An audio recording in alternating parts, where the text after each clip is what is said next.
Halo semuanya, Assalamualaikum warahmatullahi wabarakatuh.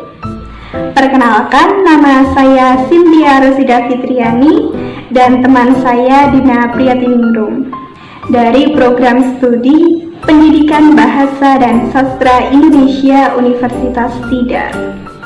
Nah, di kesempatan kali ini saya dan teman saya akan menjelaskan salah satu materi Bahasa Indonesia kelas 10 mengenai teks laporan hasil observasi.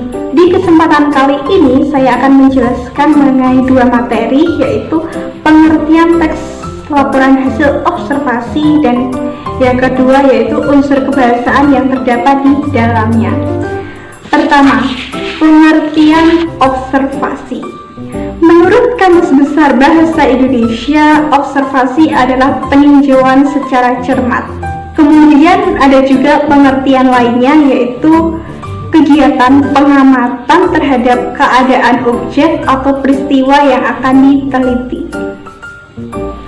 Yang kedua yaitu unsur kebahasaan yang terdapat di teks laporan hasil observasi.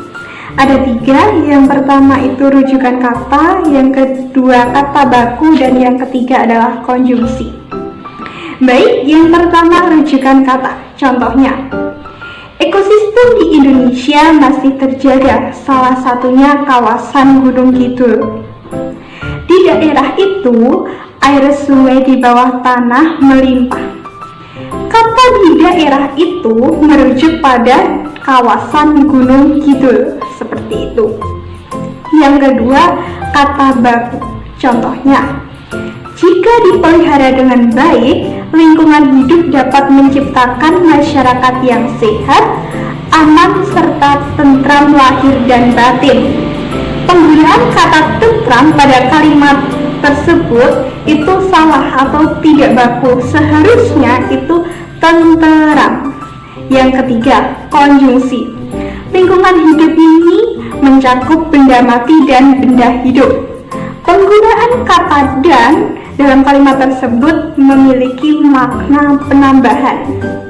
Yang kedua, kekayaan alam di Indonesia begitu berlimpah, tetapi masyarakat sekitar kurang peduli dalam menjaga lingkungan. Penggunaan kata tetapi itu termasuk dalam konjungsi perlawanan. Halo semuanya, perkenalkan saya Dina Priyatiningrum. Nah, gimana nih? Udah pada paham tentang materi sebelumnya kan? Mulai dari pengertian, isi, dan juga kebahasaan yang digunakan dari teks laporan hasil observasi. Oke, kalau udah lanjut aja kita ke materi selanjutnya, yaitu kita akan berbicara mengenai ciri-ciri dan juga struktur dari teks laporan hasil observasi. Nah, materi yang pertama ini kita belajar mengenai ciri-ciri dari teks laporan hasil observasi. Ciri yang pertama yaitu bersifat objektif, global, dan universal. Maksudnya apa sih? Nah, bersifat objektif ini artinya teks LHO harus faktual dan dengan informasi yang benar-benar terjadi. Global artinya teks LHO dapat dimengerti oleh semua orang, dan bersifat universal yang berarti teks LHO berisi penjabaran umum atau melaporkan hasil dari pengamatan yang bersifat umum. Nah, ciri yang kedua yaitu objek yang dibicarakan atau dibahas adalah objek tunggal. Lanjut aja, ciri yang ketiga yaitu ditulis berdasarkan fakta sesuai pengamatan yang telah dilakukan dan dapat dibuktikan kebenarannya. Jadi nggak boleh bohong ya. Nah, ciri yang keempat ini tidak mengandung prasangka atau dugaan yang menyimpang atau tidak tepat. Ciri yang kelima, tidak adanya bagian penutup dari penulis. Jadi, penulis hanya melaporkan apa yang dilihat dan diketahuinya berdasarkan hasil analisis serta observasinya. Nah, ciri yang terakhir ini disajikan secara menarik, baik dari kata, bahasa, isinya juga harus berbobot, maupun susunannya juga harus logis. Nah, teks laporan hasil observasi ini bertujuan sebagai sarana memberikan informasi tertentu supaya dapat menambah wawasan untuk para pembaca. Nah, karena tujuan dari teks LHO ini adalah memberikan informasi kepada pembaca, jadi tentu teks LHO ini mempunyai struktur dalam penulisannya. Struktur yang pertama yaitu pernyataan umum. Di pernyataan umum ini terdapat pembukaan, berisi pembuka atau informasi secara umum hal yang akan disampaikan. Nah, bagian ini berisi hal umum tentang objek yang akan dikaji, serta menjelaskan secara garis besar tentang objek tersebut. Kemudian, struktur yang kedua yaitu ada deskripsi bagian.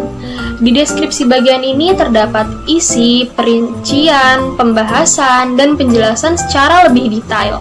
Misalnya, kita akan membuat teks LHO dengan tema binatang. Jadi di bagian ini kita mendeskripsikan dengan mencangkup ciri fisik, habitat, makanan, dan perilaku dari binatang tersebut. Kemudian struktur yang terakhir yaitu deskripsi manfaat. Di deskripsi manfaat ini berisi fungsi atau manfaat setiap objek yang diamati dalam kehidupan. Oke, segitu aja materi tentang teks LHO. Semoga bermanfaat ya. Terima kasih.